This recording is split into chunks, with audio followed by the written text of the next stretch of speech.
Some people believe respect is earned through rank and titles. Others think it comes from age or experience written on paper. But there are rare moments when respect is demanded not through words, but through a single look that cuts through pretense like a blade through silk. This is the story of how a group of military cadets learned that lesson in the most unexpected way possible. It was supposed to be just another ordinary day at the training facility. The kind of day where young cadets would push boundaries, test limits, and maybe cross a line or two. They had no idea they were about to encounter someone whose quiet presence would shatter every assumption they held about strength, courage, and what it truly means to serve. What happened next would be talked about in military circles for years to come. Because sometimes the most powerful lessons come not from textbooks or drill sergeants, but from the person you least expect to teach them. The morning sun cast long shadows across the concrete courtyard of Naval Training Station Great Lakes as a small, unassuming woman walked through the main gates. Sarah Mitchell carried a simple duffel bag over her shoulder, her steps measured and purposeful. At first glance, she looked like any other civilian contractor or administrative staff member. Her auburn hair was pulled back in a neat ponytail, and she wore simple khaki pants with a plain navy blue polo shirt. Nothing about her appearance suggested she had spent the last 12 years serving in the most elite fighting force in the world. The security guard at the checkpoint barely looked up as she presented her credentials. "First day," he asked routinely, not bothering to read the classification codes that would have made his eyes widen in surprise. "Something like that," Sarah replied with a slight smile, accepting her temporary badge. She had been here before, many years ago, but under very different circumstances. Back then, she had been fighting for every breath during SEAL training, pushing her body and mind beyond limits she never knew existed. Now, at 34, she was returning not as a warrior, but as an instructor for a specialized combat training program. The morning briefing room was already buzzing with energy when Sarah arrived. 12 cadets from various military academies had been selected for this elite summer program, designed to give future officers a taste of special operations training. They sat in neat rows, their uniforms crisp and their backs straight, but Sarah could see the barely contained excitement in their eyes. These were the cream of the crop, the top performers from their respective schools, and they knew it. Lieutenant Commander James Harrison, the program director, stood at the front of the room, shuffling through papers. He was a career Navy officer with 22 years of service, most of it behind a desk. His knowledge of special operations came primarily from reports and training manuals, not personal experience. When Sarah entered the room, he glanced up briefly and nodded toward an empty chair in the back corner.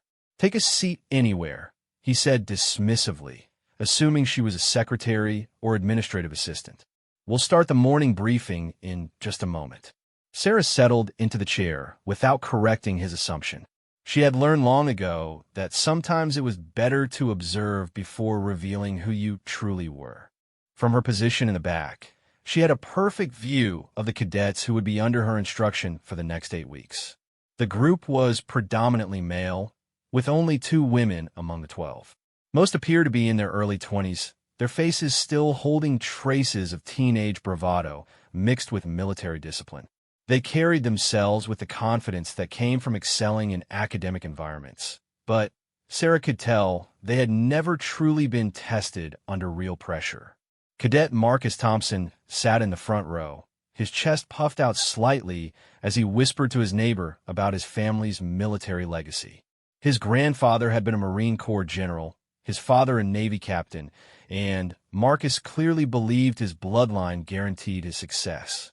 Behind him, Cadet Jessica Park listened intently, her notebook already open and her pen poised to capture every word. She had graduated summa cum laude from the Naval Academy and was determined to prove that women belonged in special operations. In the third row, Cadet Ryan Mitchell, no relation to Sarah despite the shared surname, leaned back in his chair with an air of casual arrogance. He had been the star quarterback at West Point before deciding on a military career, and he was used to being the center of attention. His confidence bordered on cockiness, and he had already decided this summer program would be an easy addition to his resume. Lieutenant Commander Harrison finally called the room to attention. "Welcome to the Naval Special Warfare Orientation Program," he began, his voice carrying the authority of his rank. "Over the next 8 weeks, you will be exposed to training methods and techniques used by our nation's most elite warriors. You will be pushed to your limits and beyond." Sarah noticed several cadets exchange knowing glances as if they had already decided what those limits might be. They had excelled in every challenge thrown at them so far in their military careers, and most believed this program would be no different. "Your instructors for this program are all experienced professionals with extensive backgrounds in special operations," Harrison continued. "First, we have Master Chief Petty Officer Rodriguez, who will handle your physical conditioning and water training." A stocky, weathered man in his 40s stepped forward and nodded curtly at the group. His presence immediately commanded respect, and even the most confident cadets sat up straighter. "Next, we have Senior Chief Williams, who will oversee your weapons and tactics training." Another imposing figure moved to the front, his arms crossed, and his expression stern. Years of combat experience were etched in the lines around his eyes. And finally, Harrison said, glancing around the room as if looking for someone, "We have our combat psychology and survival instructor." He trailed off, apparently confused about where this person might be. Sarah stood up from her chair in the back corner. "That would be me," she said quietly, her voice carrying clearly through the room despite its soft tone. A few cadets turned to look at her with expressions of confusion and barely concealed amusement. Lieutenant Commander Harrison's face flushed slightly as he realized his mistake. "Ms. Mitchell, I apologize. I didn't realize you had arrived." "No problem," Sarah replied, walking toward the front of the room. As she moved, she could hear whispered comments from some of the cadets. "She's our instructor," Cadet Thompson muttered to his neighbor. "She looks like she couldn't handle a paper cut, let alone teach us about combat." Cadet Mitchell let out a barely audible snicker. "Maybe she's here to teach us how to fold laundry or file paperwork," he whispered, earning quiet laughs from several others. Sarah heard every word, but her expression remained neutral. She had faced this kind of skepticism countless times throughout her career, first as one of the few women attempting SEAL training, then as a member of elite units where she had to prove herself repeatedly. The difference now was that she no longer felt the need to prove anything to anyone. As I was saying, Harrison continued, clearly uncomfortable with the situation, "Ms. Mitchell will be handling the psychological aspects of special operations training. She comes to us with extensive experience in the field." He clearly didn't know the specifics of Sarah's background, having only received a brief personnel file that listed her as a former Navy specialist with classified assignments. The full details of her service record were buried behind security clearances that Harrison didn't possess. Sarah reached the front of the room and turned to face the cadets. For a moment, she simply looked at them, her gaze moving slowly from face to face. When her eyes met theirs, several of the more perceptive students felt a slight chill, as if something dangerous had just entered the room. But most were too caught up in their own preconceptions to notice. "Good morning," she said simply. "I'm looking forward to working with all of you over the next 2 months." Cadet Mitchell raised his hand with exaggerated enthusiasm. "Ma'am, can you tell us about your military background? I mean, what kind of experience do you have that qualifies you to teach future special operations officers?" The question was phrased politely, but Sarah could hear the challenge underneath. Mitchell was testing her, probably expecting her to admit that her experience was limited to support roles or administrative positions. Several other cadets leaned forward, curious to hear her answer. "I spent 12 years in the Navy," Sarah replied matter-of-factly. "I was involved in various operations around the world. The specifics are classified, but I believe my experience will be relevant to your training." It was a deliberately vague response, and she could see the disappointment in several faces. They wanted either an impressive list of credentials or an admission of weakness. What they got was carefully measured ambiguity. "Various operations," repeated Cadet Thompson under his breath, making air quotes with his fingers. "Sounds like she pushed papers in an office somewhere safe." This time Sarah's eyes locked directly onto Thompson's face. For just a moment, something flickered in her gaze, something cold and hard that made the young cadet's smirk falter. But the moment passed so quickly that he convinced himself he had imagined it. Master Chief Rodriguez stepped forward, sensing the tension in the room. "All right, ladies and gentlemen, enough questions for now.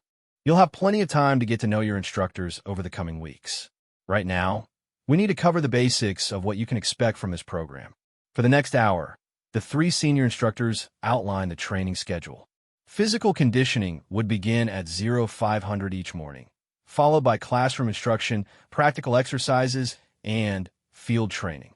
The cadets would be tested on everything from underwater navigation to advanced combat tactics. It was designed to be challenging, but not impossible for motivated military academy graduates. Throughout the briefing, Sarah remained quiet, observing the group dynamics. She watched as natural leaders emerged and alliances formed. Thompson clearly saw himself as the alpha of the group, while Mitchell seemed content to coast on his natural athleticism.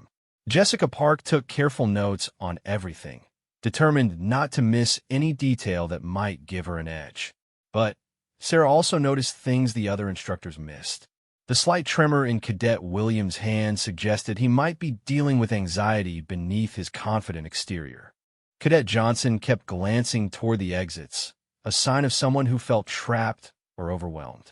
These were the kinds of psychological tells that could mean the difference between life and death in real combat situations.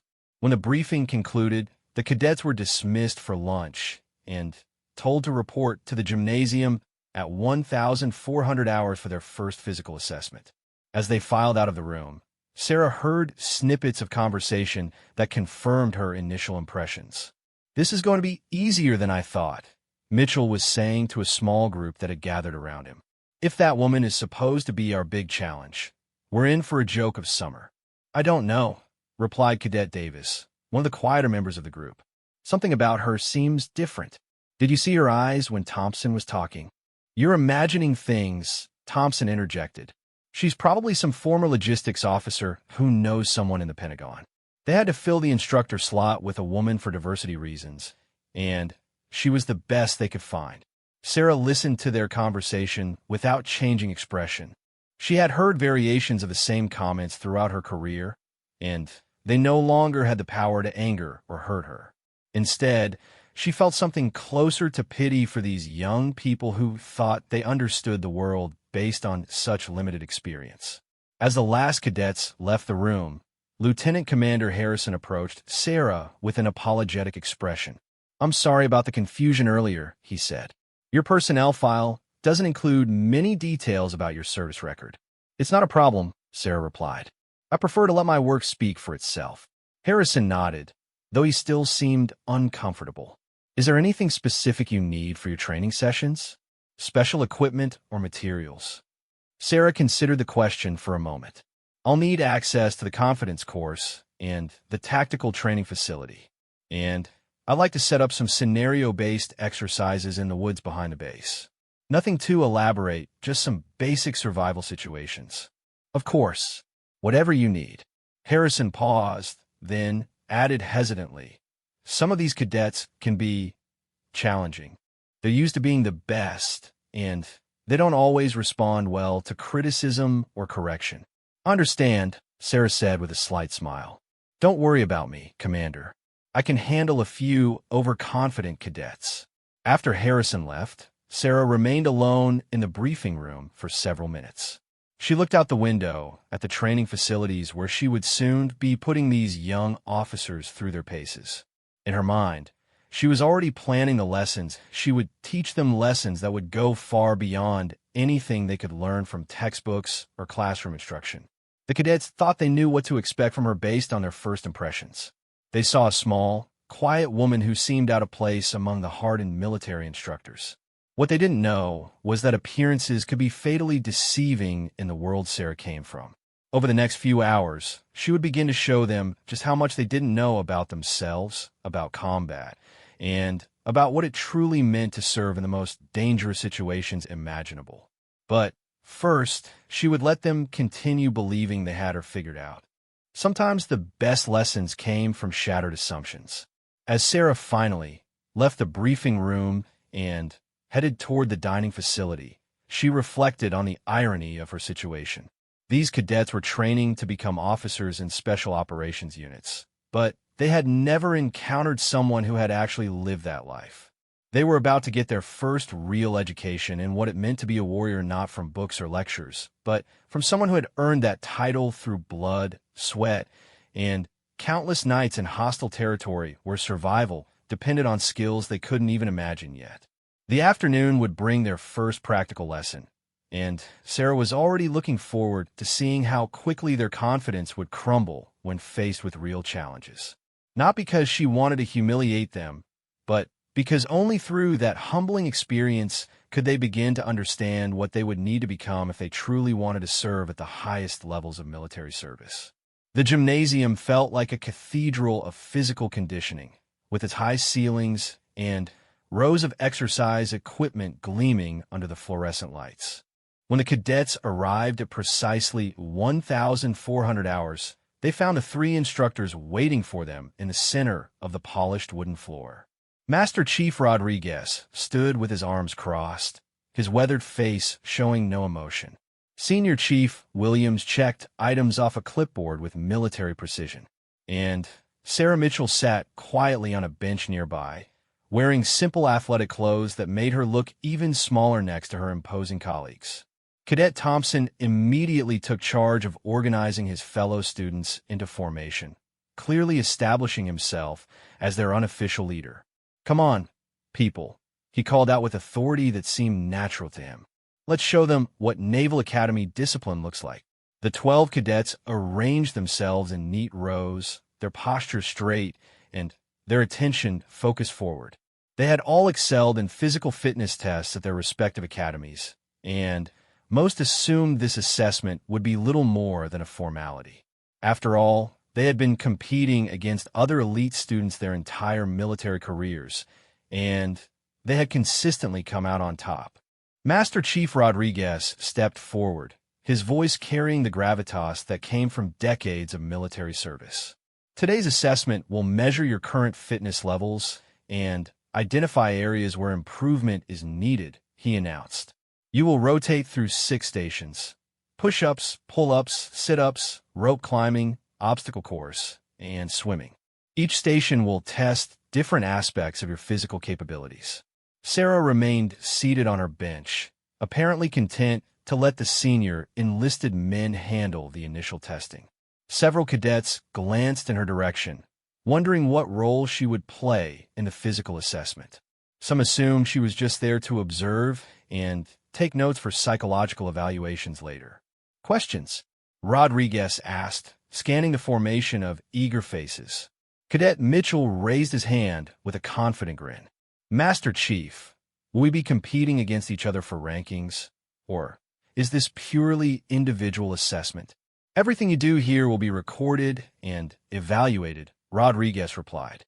"Your performance today establishes baseline measurements for your progress over the next 8 weeks." The first station was push-ups, and the cadets approached it with visible confidence. They had all maxed out the standard military fitness tests at their schools, and many expected to impress their instructors with superior numbers. Thompson took the first position, dropping into perfect form and beginning his repetitions with mechanical precision. 1, 2, 3. Senior Chief Williams counted in a steady rhythm as Thompson powered through his push-ups. The young cadet's form remained textbook perfect as he reached 50, then 60, then 70 repetitions. Sweat began to bead on his forehead, but his movement stayed controlled and strong. Other cadets watched with a mixture of admiration and competitive fire. Thompson had clearly set a high bar, and several of them mentally adjusted their own goals upward. They wanted to match or exceed his performance, driven by the same perfectionist tendencies that had brought them to this elite program. Jessica Park took the second position, determined to prove that women could compete at the highest levels. Her form was flawless, honed by years of disciplined training and an iron will to succeed. She reached 40 push-ups before her pace began to slow, eventually finishing with 53, a respectable number that earned approving nods from her male counterparts. One by one, the cadets completed their assessments. Most performed well within expected ranges for elite military academy students, though a few surprised themselves by struggling more than anticipated. The gymnasium's controlled environment was different from their familiar training facilities, and some found the pressure of being evaluated affected their usual performance. Throughout the testing, Sarah remained on her bench, occasionally making notes in a small notebook, but otherwise appearing to pay little attention to the proceedings. When Cadet Davis asked if she would be participating in any demonstrations, she simply smiled and shook her head. "I'm just here to observe today," she said quietly. "You'll have plenty of opportunities to see what I can do in the coming weeks." The statement struck some cadets as oddly confident for someone who looked like she might struggle with basic military fitness requirements. Mitchell, who had just finished an impressive set of pull-ups, felt emboldened by her apparent passivity. "Ma'am," he said with barely concealed condescension, "have you ever been through this kind of physical assessment yourself?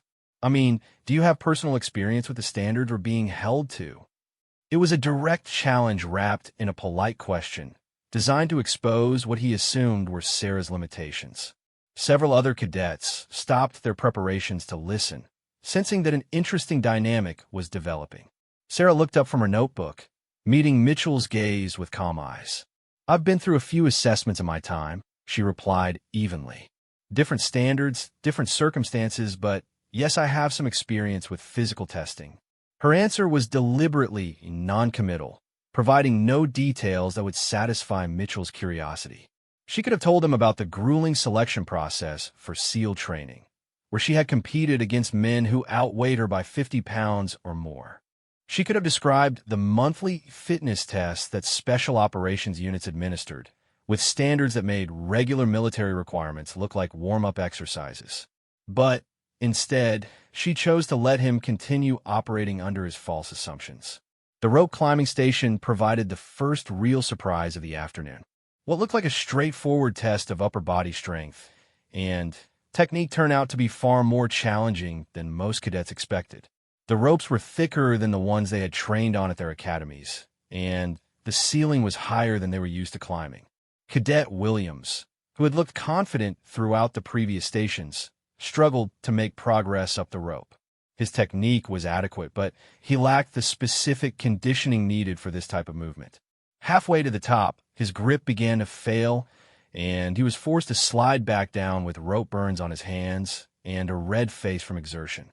"Don't worry about it," Thompson called out encouragingly. "These ropes are set up differently than what we're used to. It's not a fair comparison to our normal training." Sarah glanced up from her notes, a slight frown crossing her features. Thompson's comment revealed exactly the kind of thinking that would get people killed in real-world situations. Special operations didn't offer the luxury of familiar equipment or standardized conditions. Adaptability was everything, and making excuses for environmental differences showed a fundamental misunderstanding of what the cadets would face if they ever found themselves in actual combat. The obstacle course proved to be the most revealing station of all. It consisted of walls to climb over, tunnels to crawl through, and barriers to navigate around. The course was designed to test not just physical fitness, but also problem-solving skills and the ability to maintain performance under stress. Most cadets approached it with the same methodical precision they brought to everything else. They studied each obstacle, planned their approach, and executed their movements with textbook technique. Their times were respectable, and their form was generally good. But Sarah noticed that none of them showed the kind of aggressive urgency that real-world situations would demand. When it came time for the swimming assessment, several cadets visibly relaxed. Swimming was often the most challenging part of military fitness tests, and many struggled with the water confidence required for elite units. But This group had been selected specifically for their well-rounded abilities, and most were strong swimmers. Thompson approached the pool with particular confidence. He had been on his academy's swimming team and held several school records in freestyle events. The required distance was only 500 meters, which he could normally complete with energy to spare. But as he dove into the water and began his strokes, Thompson quickly realized that something was different. The pool was colder than he expected, and the lane ropes had been removed to create a more open environment. Without the familiar guidelines and control conditions, his usual rhythm felt disrupted. Sarah watched the swimming assessment with particular interest, making more detailed notes than she had at previous stations.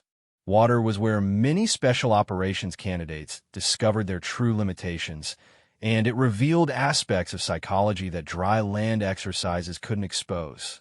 Fear, claustrophobia, and panic all manifested differently when people found themselves surrounded by water. Jessica Park surprised everyone by posting the fastest swimming time of the group. Her stroke technique wasn't as refined as Thompson's, but she demonstrated superior water confidence and tactical thinking. Instead of fighting against the unfamiliar conditions, she adapted her approach to work with them. Outstanding performance, Cadet Park, Master Chief Rodriguez commented as she climbed out of the pool. That's the kind of adaptability we're looking for. The comment stung Thompson more than he wanted to admit. He was used to being the standout performer, the one who received praise and recognition from instructors. Being overshadowed by a female classmate challenged his assumptions about his own superiority and natural leadership abilities. As the formal assessments concluded, Senior Chief Williams announced that they would finish the day with a team-building exercise. Form 2 groups of 6, he instructed. You'll be completing a modified version of the obstacle course, but this time as a team. Every member of your group must complete every obstacle, and your time doesn't stop until the last person finishes. The cadets naturally divided along lines that had already begun to form during the day. Thompson's group included most of the more vocal and confident members, while Park found herself leading a quieter collection of students who had been observing more than competing. Sarah stood up from her bench for the first time all afternoon. Mind if I participate in this one? She asked Rodriguez. I think it might be useful for me to see how they work together. Rodriguez nodded his approval, though he looked slightly concerned about adding a civilian instructor to what was supposed to be a cadet exercise. Which team do you want to join? I'll go with whichever group needs an extra person, Sarah replied diplomatically. Thompson's group had 7 members while Park's had only 5, so Sarah naturally joined the smaller team. As she walked over to introduce herself to her new teammates, Mitchell called out from the other group with a theatrical groan. Looks like we know which team is going to win, he said loudly enough for everyone to hear. No offense, ma'am, but this is supposed to be a physical challenge. Several members of his team laughed, while Park's group looked uncomfortable with the implied insult to their new teammate. Sarah simply smiled and began stretching as if she hadn't heard the comment. Don't worry about it, she told her new team quietly. Let's just focus on working together and see what happens. The modified obstacle course had been set up to require genuine teamwork. Some walls were too high for individuals to climb alone, requiring teammates to boost each other up. Other obstacles demanded coordination and communication to navigate successfully. It was designed to reveal how well the cadets could function as a unit under pressure. Thompson's team approached the course with aggressive confidence, treating it like a race to be won rather than a problem to be solved. They attacked each obstacle with energy and determination, but their lack of coordination quickly became apparent. Individual talents didn't automatically translate into team effectiveness. Meanwhile, Park's group took a more methodical approach. Despite having Sarah as their 6th member, they spent time planning their strategy and assigning roles based on each person's strengths. Park naturally emerged as their leader, orchestrating movements and ensuring everyone understood their part. The first obstacle was a 10-foot wall that required teammates to work together for everyone to get over. Thompson's team sent their strongest climbers first, who then helped pull the others up. It was an efficient approach that worked well for most of their members. But when it came time for their least athletic member, Cadet Johnson, to make the climb, problems emerged. Johnson struggled with upper body strength and had barely passed his rope climbing assessment earlier. Despite having teammates on top of the wall trying to help, he couldn't generate enough upward momentum to complete the climb. "Come on, Johnson," Thompson called from the far side of the wall, his frustration clearly audible. "We don't have all day." The pressure and criticism only made Johnson's situation worse. His grip failed repeatedly, and each attempt left him more tired and less confident than before. What should have been a team effort was becoming an individual struggle, with Johnson feeling increasingly isolated and inadequate. In contrast, Park's team approached the same obstacle with a different philosophy. They had identified their own potential weak link, Cadet Stevens, who was dealing with a minor ankle injury, and studied the wall carefully before beginning their attempt. "Sarah, you're about the same height as Stevens," Park observed. "Do you think you could give him a boost? And then we'll help both of you over?" Sarah nodded and positioned herself at the base of the wall. "Stevens, step on my shoulders," she instructed. "Don't worry about being gentle. Just use whatever you need to get up there." Stevens hesitated, worried about hurting the small woman who was offering to support his full weight. "Are you sure? I'm probably 50 pounds heavier than you." "Trust me," Sarah said simply, locking her fingers together to create a step. "I've carried heavier loads than you." When Stevens stepped onto Sarah's shoulders, he was amazed by her stability. She didn't waver or struggle under his weight, instead providing a solid platform that allowed him to reach the top of the wall easily. When it came time for Sarah herself to climb, she moved up the vertical surface with fluid grace that seemed to defy physics. Her teammates watched in amazement as she scaled the wall using techniques none of them had ever seen before. Instead of the standard military climbing method they had all learned, Sarah employed a combination of moves that suggested extensive training in specialized environments. "Where did you learn to climb like that?" asked Cadet Davis as Sarah dropped silently to the ground on the far side. "Here and there," Sarah replied with a slight smile. "You pick things up over time." Thompson's team finally got Johnson over the wall, but they had lost significant time and team cohesion in the process. Johnson felt embarrassed and defensive, while his teammates were frustrated with his performance. The negative dynamics were affecting their ability to communicate and coordinate effectively. The next obstacle was a series of tunnels that required crawling through confined spaces. It was designed to test claustrophobia responses and the ability to function in uncomfortable environments. For most people, it was simply a matter of swallowing their pride and army crawling through muddy tubes. But Cadet Williams, who had struggled with rope climbing earlier, found himself battling genuine panic as he entered the first tunnel.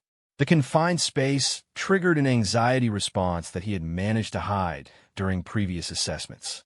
His breathing became rapid and shallow, and he froze partway through the tube. "Williams, what's the holdup?" Thompson called from outside the tunnel entrance. "Just crawl through and get out of there." Williams couldn't explain that his body was refusing to cooperate, that every instinct was screaming at him to back out of the confined space immediately. He tried to force himself forward, but his muscles had locked up in response to the psychological pressure. Sarah, who was waiting with her team for their turn at the obstacle, noticed Williams' distress immediately. She had seen the same response in combat veterans dealing with PTSD, and she recognized the signs of genuine panic rather than simple reluctance. Without asking permission or making a big announcement, Sarah quietly approached the tunnel entrance where Williams was stuck. She could hear his labored breathing and knew he was experiencing a full anxiety attack. "Williams," she said softly, her voice calm and reassuring. "My name is Sarah. I'm going to talk you through this, okay?" Thompson started to object to outside interference with his team's performance, but Sarah held up a hand to stop him. "This isn't about the exercise anymore," she said firmly. "This is about keeping one of your teammates safe." Her tone carried an authority that made Thompson step back without fully understanding why. There was something in her voice that suggested she had dealt with similar situations before, and that arguing with her would be both futile and inappropriate. "Williams, listen to my voice," Sarah continued, positioning herself where he could hear her clearly. "You're having an anxiety response, and that's completely normal.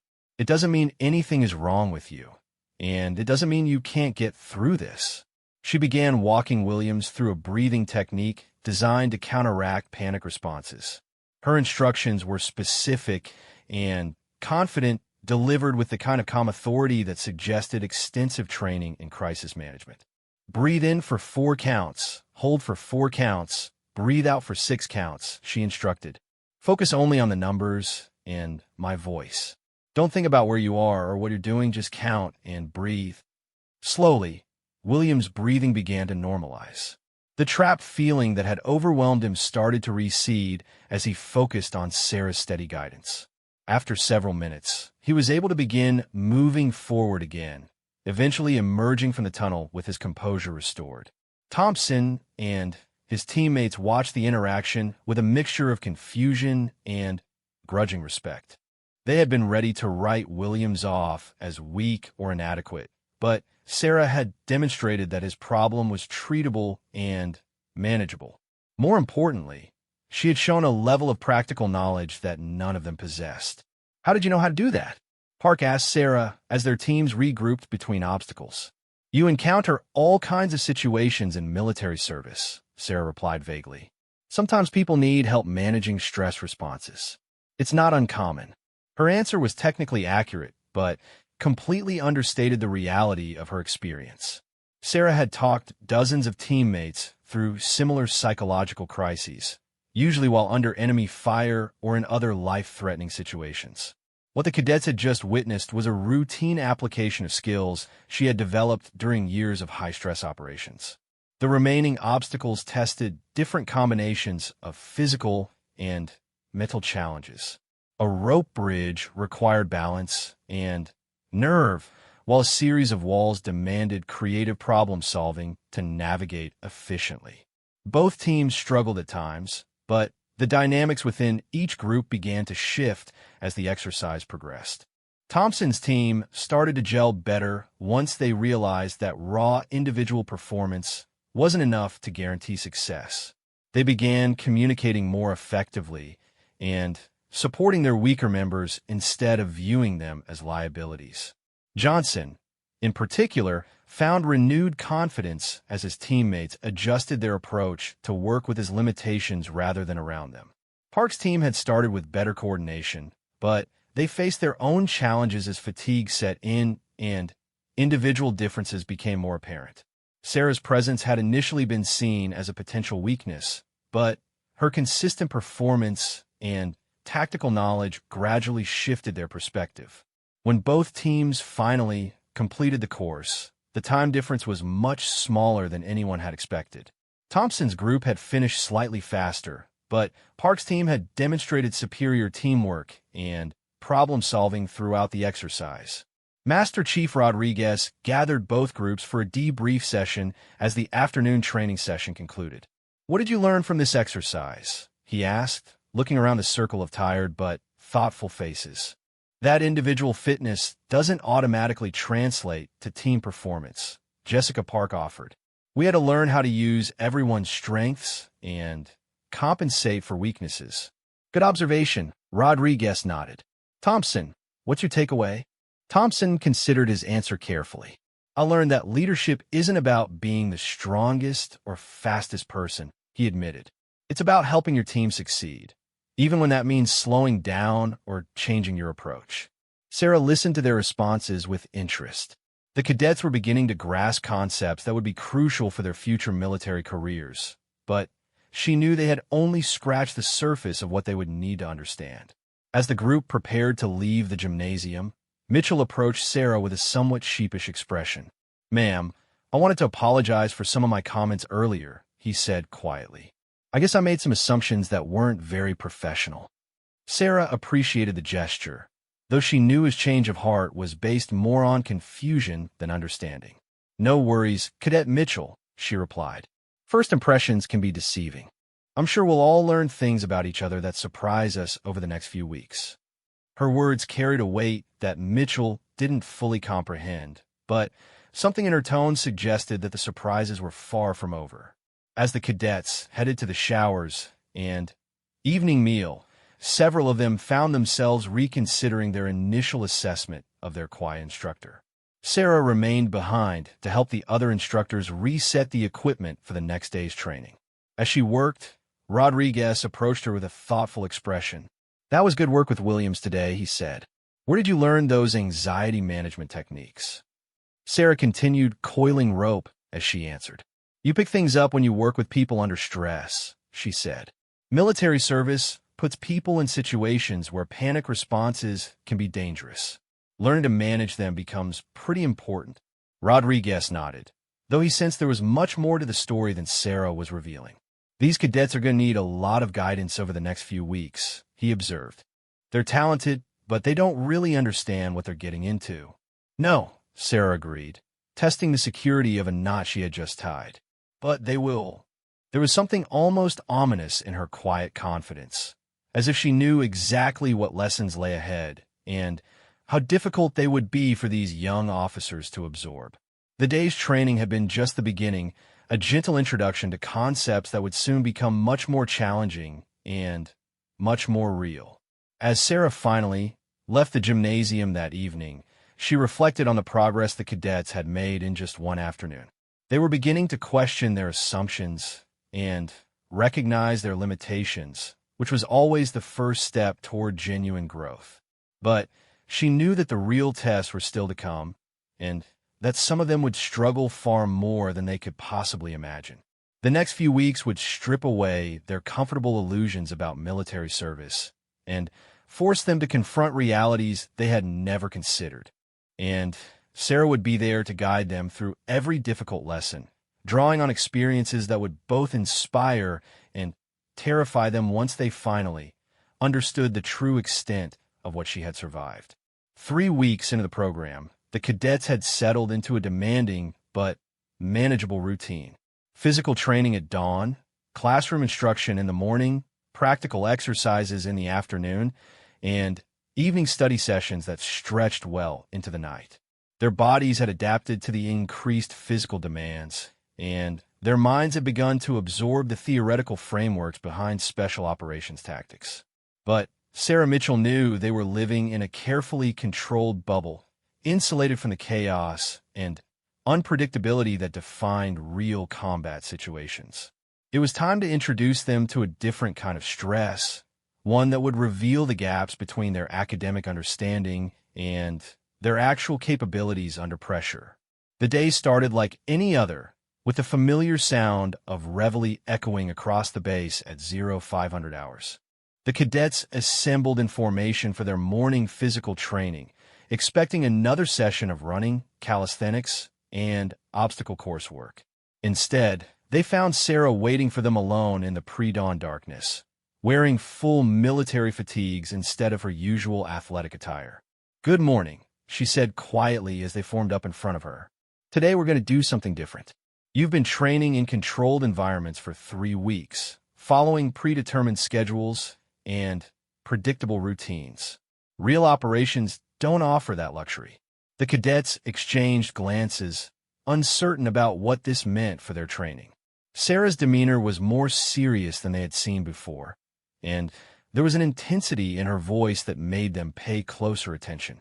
"You have 15 minutes to return to your barracks, gather your gear, and report back here ready for field training," she continued. "Bring your rucksacks, water, MREs for 3 days, sleeping bags, and any other equipment you think you might need for extended operations in wilderness conditions. Move." The last word was delivered with such authority that the cadets scattered immediately, racing toward their dormitory building without stopping to ask questions. Sarah had shifted from the quiet, observational instructor they had known into someone who clearly expected immediate compliance with her orders. Thompson took charge of organizing his fellow cadets as they hurriedly packed their gear. She said 3 days, so we need to pack accordingly, he called out while stuffing his rucksack. Make sure you have enough water purification tablets and extra socks. Jessica Park methodically checked items off a mental list she had prepared for such situations. Her military academy training had emphasized the importance of proper preparation, and she prided herself on being ready for any contingency. But something about Sarah's sudden change in demeanor suggested this exercise would be different from anything they had experienced before. Cadet Mitchell threw gear into his bag with less organization, confident that his natural athleticism would compensate for any equipment shortfalls. "How hard can it be?" he muttered to his roommate. "We're probably just going camping for a couple of days. I've been doing that since I was a kid." When the cadets reassembled 15 minutes later, Sarah was no longer alone. Two other figures stood beside her in the darkness, both wearing military fatigues and carrying equipment that suggested they were prepared for serious field operations.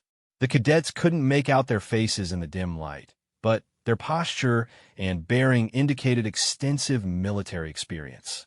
"These are your opposing force instructors," Sarah announced without introduction or explanation. "For the next 72 hours, you will be participating in a survival and evasion exercise. Your mission is to reach a series of checkpoints scattered throughout the training area while avoiding capture by the opposing force." She handed Thompson a sealed envelope and a basic compass. "Your first checkpoint coordinates are inside. After that, you'll receive new instructions at each location. The exercise begins when I say execute, and it ends when either all of you have been captured or you successfully reach the final objective." Cadet Davis raised his hand hesitantly. "Ma'am, what are the rules of engagement? How do we know if we've been captured?" Sarah's smile was barely visible in the pre-dawn gloom. "If the opposing force gets within arm's reach of you, you're captured. Once captured, you'll be taken to a detention facility where you'll remain until the exercise concludes. No weapons, no physical contact, just good old-fashioned hunting and hiding." The explanation sounded straightforward enough, but something in Sarah's tone suggested there were complications she wasn't revealing. The cadets had no way of knowing that the opposing force instructors were actually active-duty special operations personnel on temporary assignment, or that Sarah herself would be participating in the hunt. "Questions?" Sarah asked, scanning the nervous faces in front of her. Park raised her hand. "What about medical emergencies or weather conditions?" "You have emergency radio beacons that will summon help if there's a genuine life-threatening situation," Sarah replied. "For everything else, you're on your own. Welcome to the real world." She stepped back and checked her watch. "You have a 30-minute head start before the opposing force begins tracking you. Use that time wisely. Exercise begins, execute." The cadets immediately huddled around Thompson as he tore open the envelope containing their first set of coordinates. The location was approximately 8 miles away through dense forest terrain, with multiple route options that would test their navigation skills and tactical decision-making. "We should split up," Mitchell suggested immediately. "They can't track all of us at once, so some of us are bound to make it through." "No way," Thompson countered. "We're stronger as a unit. If we work together and watch each other's backs, we can avoid capture and reach the objectives faster." Park studied the topographical map they had been given, noting elevation changes and natural choke points that could either help or hinder their movement. "The direct route takes us through some pretty rough terrain," she observed. "We might be better off taking the longer path around a ridgeline." "The longer path wastes time we don't have," argued Cadet Williams, still feeling the need to prove himself after his claustrophobic episode during obstacle course training. "We should move fast and decisively before they have a chance to set up blocking positions." As the cadets debated their approach, precious minutes ticked away from their head start.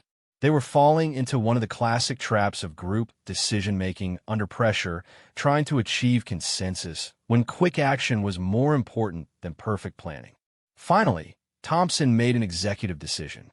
"We'll take the middle route that follows the stream bed," he announced. "It's not the fastest, but it gives us water access and natural concealment. Let's move out."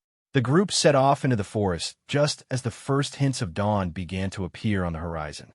Their movement was cautious but determined as they navigated through the undergrowth, trying to balance speed with noise discipline. Most of them had experience with wilderness hiking, but moving tactically through hostile territory was a completely different challenge. For the first hour, everything went smoothly. They made good progress toward their objective while maintaining reasonable security measures. Williams served as point man, Thompson coordinated navigation, and Park brought up the rear to watch for pursuit. Their military academy training was serving them well in this controlled environment. But as the sun rose higher and the forest came alive with morning sounds, the cadets began to realize they were being watched. Small signs that they might have missed in peacetime hiking became ominous indicators of pursuit. Birds suddenly taking flight, unusual sounds in the distance, the feeling of eyes tracking their movement. Something's not right, Park whispered during a rest halt. I keep getting the feeling we're being followed. Mitchell scanned the forest around them with growing nervousness. Maybe it's just wildlife, he suggested, though his voice lacked conviction. Deer, birds, that kind of thing. Thompson checked his watch and compared their progress to the map. We're making good time, he said quietly. If we can maintain this pace, we should reach the first checkpoint in another 2 hours. What the cadets didn't know was that Sarah and her two companions had been paralleling their movement from the moment they entered the forest. Using skills honed by years of real-world operations, the hunters moved through the terrain like ghosts, always staying close enough to observe but far enough away to remain undetected. Sarah watched the cadets through compact binoculars, noting their formation, communication patterns, and decision-making processes. They were doing many things right, following basic movement procedures, maintaining noise discipline, and showing good situational awareness. But they were also making subtle mistakes that would have gotten them killed in a genuine hostile environment. They're bunched too close together, observed Master Sergeant Collins, one of the opposing force instructors. Collins was a veteran of multiple combat deployments who had volunteered for this training exercise to sharpen his own tracking skills. One grenade would take out the whole group, and they're following too predictable a route, added Staff Sergeant Williams, a former Army Ranger who specialized in reconnaissance operations. They're thinking like hikers, not like people trying to avoid detection. Sarah nodded her agreement while continuing to track the cadets' movement. They're also making too much noise and leaving too many signs of their passage. In a real situation, local civilians would be reporting their position to enemy forces. The hunters had decided to let the cadets reach their first checkpoint before making contact. This would allow the students to experience some initial success before confronting them with the reality of being tracked by professionals. Sometimes the most valuable lessons came from the shock of sudden failure after apparent progress. The first checkpoint was located near a small clearing beside a stream, marked by a distinctive rock formation that matched the coordinates in Thompson's envelope. When the cadets finally located it, they felt a surge of confidence and accomplishment. They had successfully navigated 8 miles of forest terrain and reached their objective without incident. Hidden inside a waterproof container beneath the marked rocks, they found their next set of instructions and a new set of coordinates. The message was brief and cryptic. Secondary objective is 12 miles northeast. Time limit, 18 hours. Avoid the hunter. Survive. Avoid the hunter, repeated Davis with concern. What does that mean? Probably just referring to the opposing force in general, Thompson said, though he sounded less certain than before. Let's just focus on reaching the next checkpoint. As the cadets prepared to continue their movement, they failed to notice 3 figures emerging from concealment in the forest around them. Sarah and her companions had positioned themselves to observe the checkpoint from multiple angles, remaining invisible until the moment they chose to reveal themselves. Good morning, cadets, Sarah called out in a conversational tone, as if she had just run into them during a casual walk in the woods. The effect on the 12 students was immediate and dramatic. They spun around in surprise, their hearts racing as they realized they had been under observation without knowing it. Sarah stood less than 20 feet away, having approached close enough to capture them all according to the rules she had established. "How did you?" Thompson began, his voice trailing off as he struggled to understand how his instructor had appeared so suddenly. "How did I what?" Sarah asked with apparent innocence. "Get here before you? Follow you through the forest without being detected? Close to within capture range, while you were congratulating yourselves on your success?" The cadets looked at each other with growing alarm. If Sarah could move through the forest undetected and position herself for capture, what did that say about their own tactical awareness and security procedures? "You've been under observation since you left the base," Sarah continued in the same calm tone. "Every step you took, every decision you made, every mistake you committed, we saw it all." She gestured toward the forest around them. "Collins, show them the trail they left." Master Sergeant Collins emerged from his concealment and began pointing out signs of the cadets' passage: broken branches, disturbed ground cover, boot prints in soft earth, and other indicators that a trained tracker could follow easily. "You might as well have been leaving breadcrumbs," Collins observed with military directness. "Any local with basic hunting experience could have tracked your movement." Staff Sergeant Williams appeared from a different direction, demonstrating how the cadets had been triangulated between multiple observers. "You were also moving in a predictable pattern," he noted, "following the path of least resistance, taking breaks at obvious locations, using terrain features that seem tactical but are actually too obvious." Sarah watched the cadets absorb this feedback with a mixture of shock and embarrassment. They were beginning to realize that their military academy training, while excellent for many purposes, had not prepared them for the realities of operating in truly hostile environments. "Here's your lesson for today," Sarah said, her voice becoming more serious. "In real special operations, the difference between life and death often comes down to details that seem insignificant in training exercises. The way you move through terrain, the sounds you make, the signs you leave behind, all of these things can determine whether you complete your mission or end up captured or killed." Park raised her hand tentatively. "Ma'am, are we captured now? Is the exercise over?"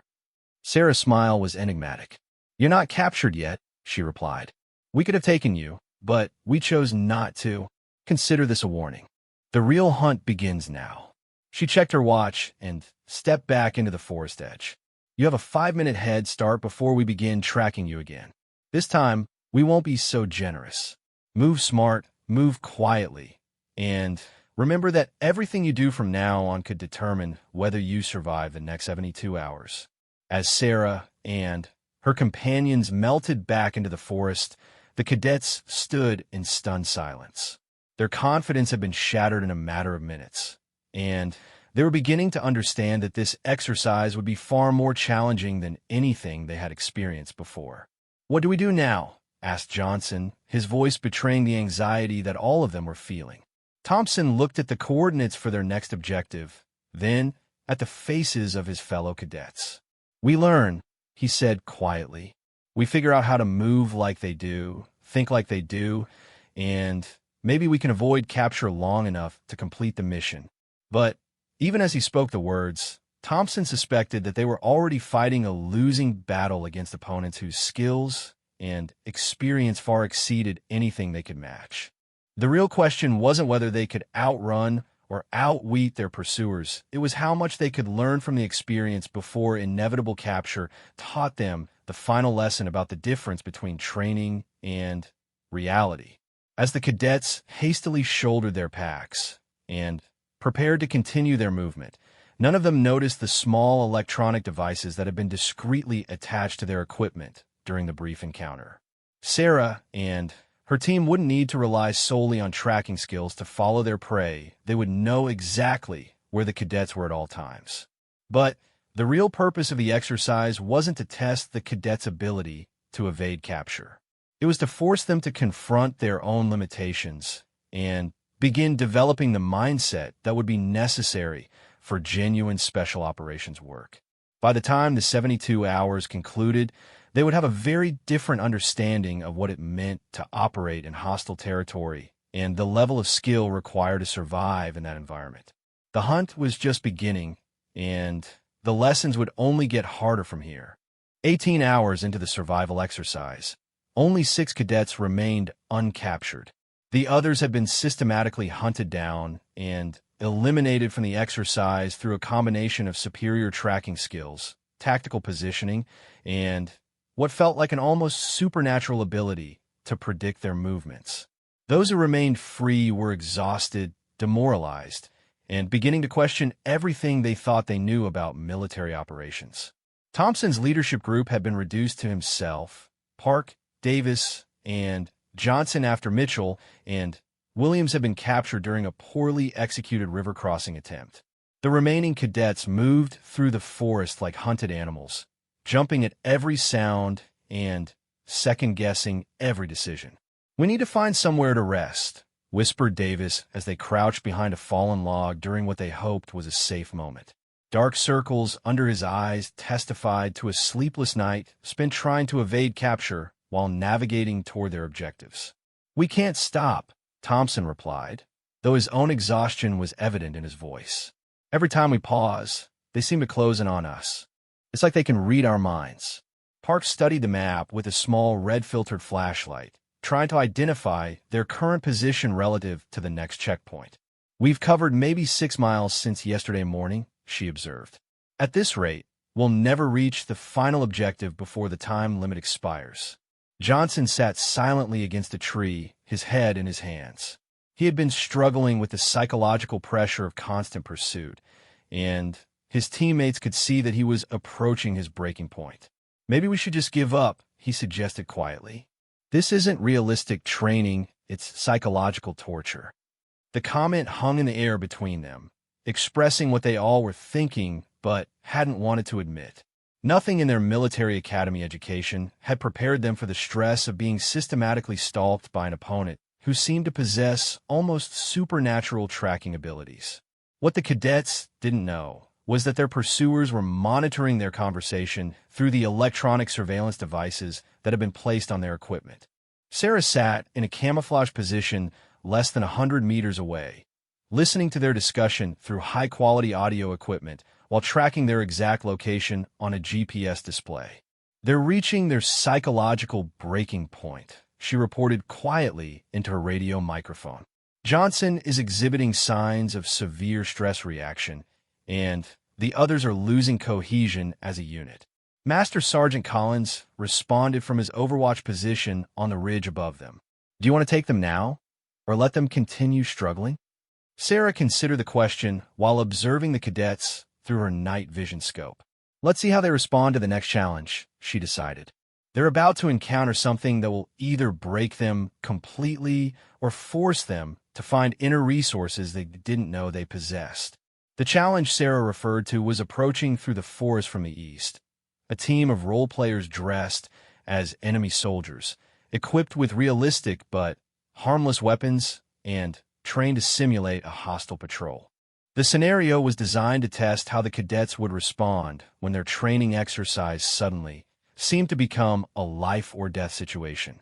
Thompson first noticed something wrong when he heard voices speaking in what sounded like a foreign language. The words were actually English spoken with deliberately thick accents, but in the darkness and stress of the moment, they sounded genuinely threatening to ears conditioned by Hollywood movies and news reports about overseas conflicts. "Did you hear that?" Thompson whispered urgently to his teammates. "There's someone else out here, and they don't sound American." The 4 cadets pressed themselves lower against the ground, their hearts racing as they tried to process this unexpected development. The survival exercise had been difficult enough when they thought they were only dealing with American instructors. The possibility of actual foreign military presence introduced a level of fear they hadn't experienced before. Through her surveillance equipment, Sarah could monitor both the cadets' location and the approaching role players. She had choreographed this encounter carefully, timing it to occur when the students were already at their psychological limits. The goal wasn't to terrorize them, but to force them to function under the kind of extreme stress that special operations personnel faced regularly. "Movement, 2 o'clock, Park whispered as she spotted flashlight beams through the trees. At least 4 individuals, moving in tactical formation. The role players were actually Marine Corps instructors from a nearby base, volunteers who specialized in realistic training scenarios. Their foreign accents were deliberately exaggerated, and their weapons were modified training devices that looked and sounded authentic, but fired only marking rounds. But to four exhausted cadets hiding in the darkness, they appeared to represent genuine danger. "What do we do?" Johnson asked, his voice barely audible. "Do we run? Do we hide? Do we try to fight?" Thompson wrestled with the decision, knowing that their response would determine not only their success in the exercise, but potentially their safety as well. Nothing in the briefing had mentioned the possibility of encountering non-American military personnel, and he had no idea whether this was part of the training scenario or an actual security threat. The decision was made for them when one of the role players spotted their position and called out in his exaggerated accent, "Contact!" 4 individuals in concealment behind the log formation. Suddenly, the forest exploded with activity as the role players moved to surround the cadets' position. Flashlights cut through the darkness, and the sound of equipment moving through undergrowth seemed to come from every direction. To the 4 students, it felt like they had stumbled into an actual combat situation. "Run!" Thompson shouted, abandoning any attempt at stealth. "Scatter and head for the rally point." The 4 cadets broke from their concealment and fled through the forest in different directions, their training completely forgotten in the face of what they perceived as genuine danger. Johnson immediately tripped over a root and went down hard, while Davis ran directly into a tree branch that sent him sprawling. Only Thompson and Park managed to maintain their footing as they crashed through the undergrowth. Sarah watched the chaos unfold with professional interest. The cadets' response to unexpected pressure revealed exactly what she had suspected. Their training was purely academic, with no foundation in the kind of stress inoculation that real special operations required. They were reacting like panicked civilians rather than military personnel. "Exercise, exercise, exercise," Sarah called out over her radio, using the code word that would immediately halt all activity. All players freeze in position. The forest suddenly became quiet as role players stopped their pursuit, and the fleeing cadets gradually came to confused stops among the trees. Emergency lights began appearing throughout the area as safety personnel moved to account for all participants and ensure no one had been injured during the chaotic flight. Sarah emerged from her concealment and activated a powerful flashlight, its beam cutting through the darkness to illuminate the scattered cadets. "Everyone return to my position," she called out in a voice that brooked no argument. "Slowly and safely. Watch your footing." Over the next several minutes, the 4 cadets made their way back to where Sarah stood waiting. They were dirty, scratched, and thoroughly demoralized by their performance. Johnson had a minor cut on his forehead from his fall, while Davis was limping slightly from his collision with the tree. "Sit down," Sarah instructed once they had all gathered around her. "We need to talk."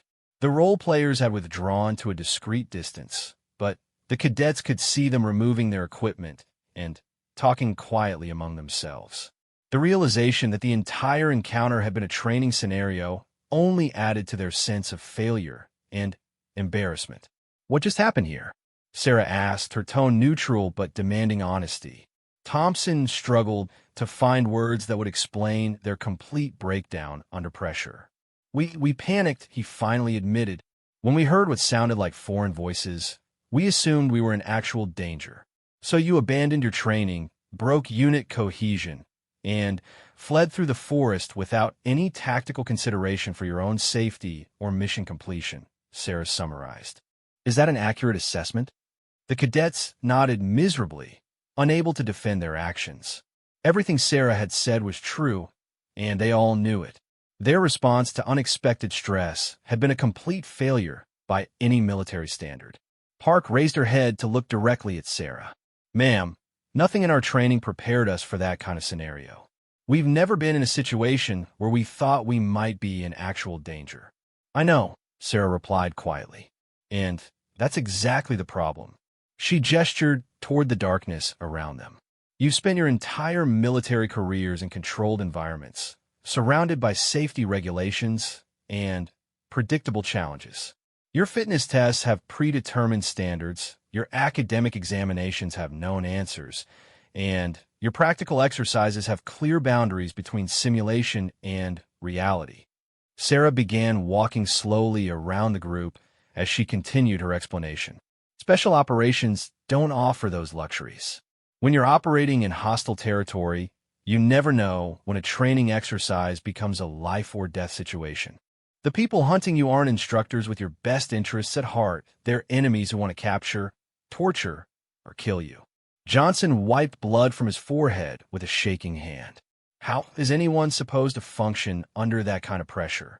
It's impossible to think clearly when you believe you're in genuine danger. That's where you're wrong, Sarah said, stopping directly in front of him. It's not impossible. It just requires a completely different kind of training than what you've experienced so far. She looked at each cadet in turn, her gaze steady and evaluative. You want to know how people function under that kind of pressure? They train until their responses become automatic. They expose themselves to stress until extreme situations feel routine. They learn to embrace discomfort instead of fighting it. Davis struggled to his feet, favoring his injured leg. Ma'am, with respect, that sounds like something that takes years to develop. How can we possibly learn that in a few weeks of summer training?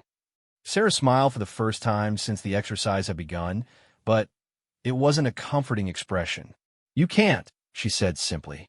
Which brings us to the real lesson of tonight's exercise.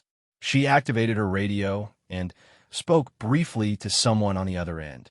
Within minutes, Master Sergeant Collins and Staff Sergeant Williams emerged from the forest, along with several other figures the cadets hadn't seen before.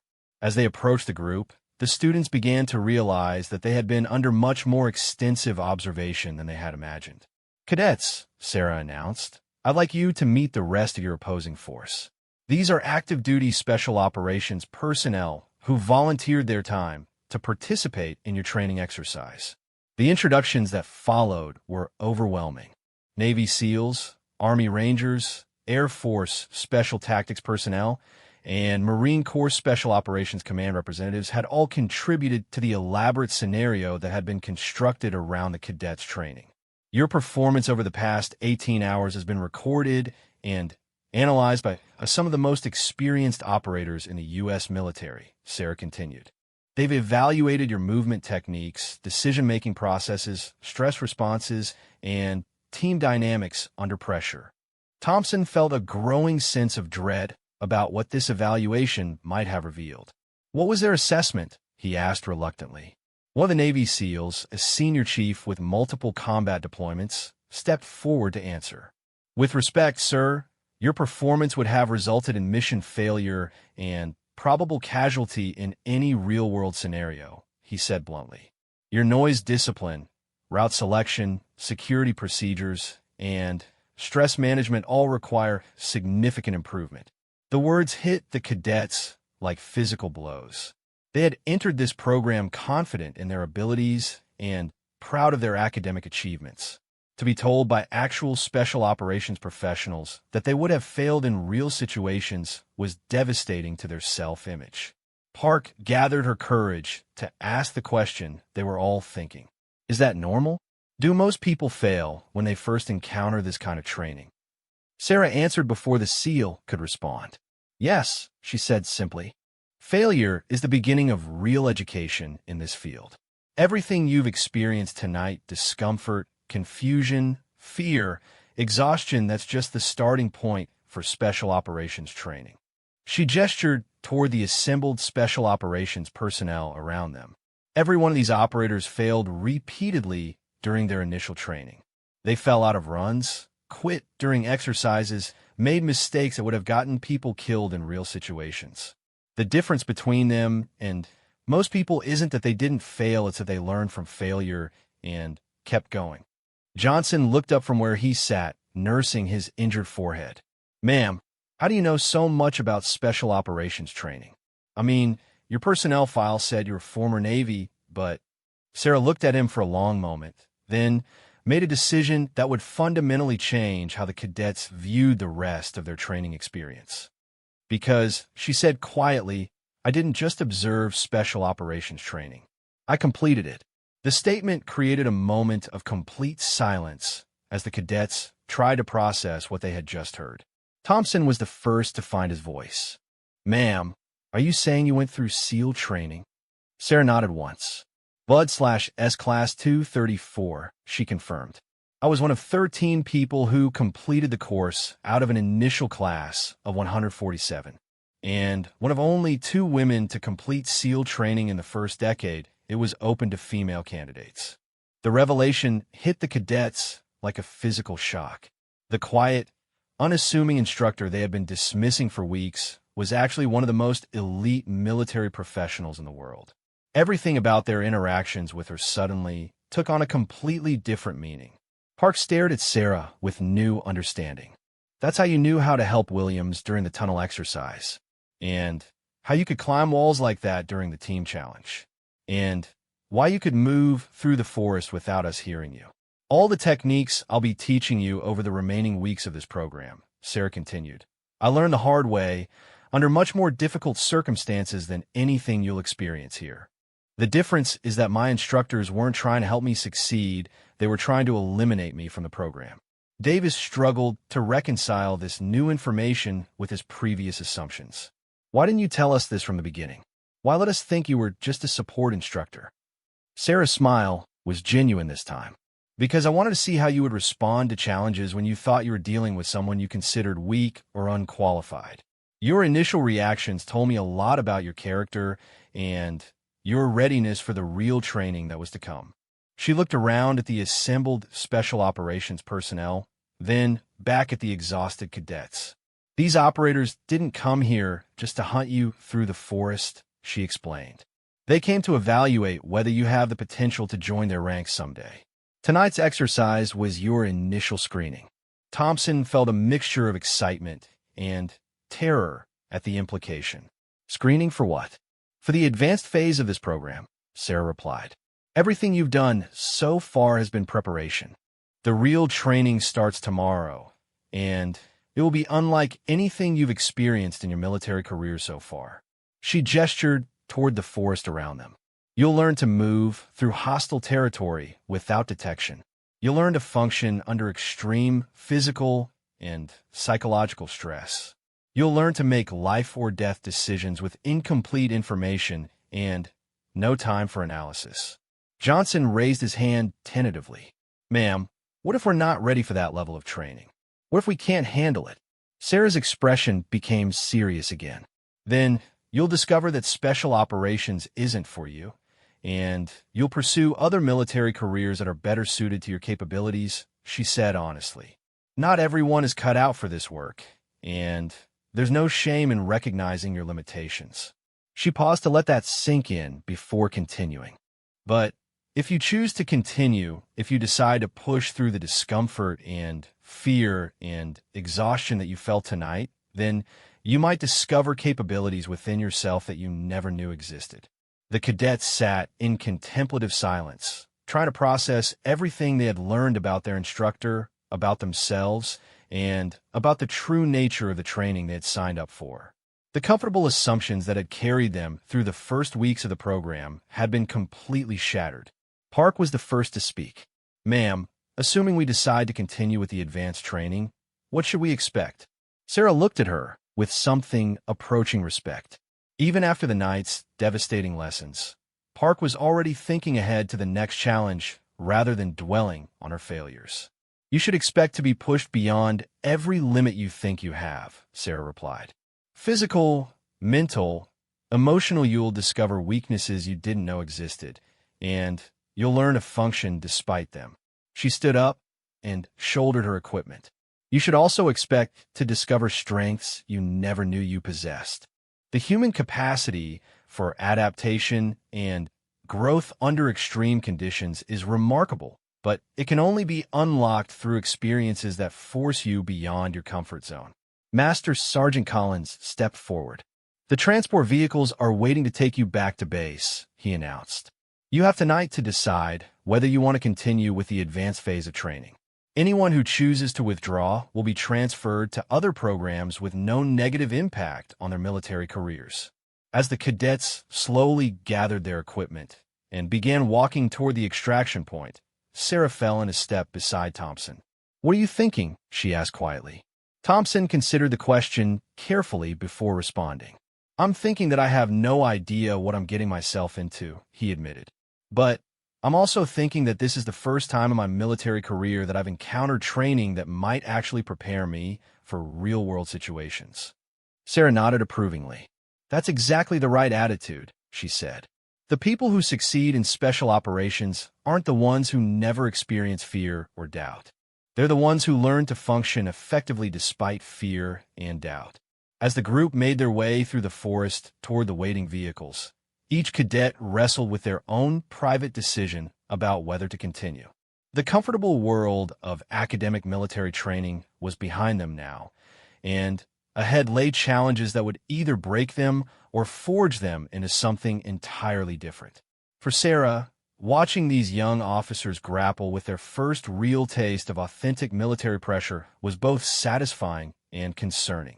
She had successfully shattered their illusions about their own capabilities, but now came a much more difficult task of helping them build genuine competence from the rubble of their former confidence. The next phase of training would reveal which of them possessed the inner resources necessary for special operations work, and which would discover that other military careers better suited their temperaments and abilities.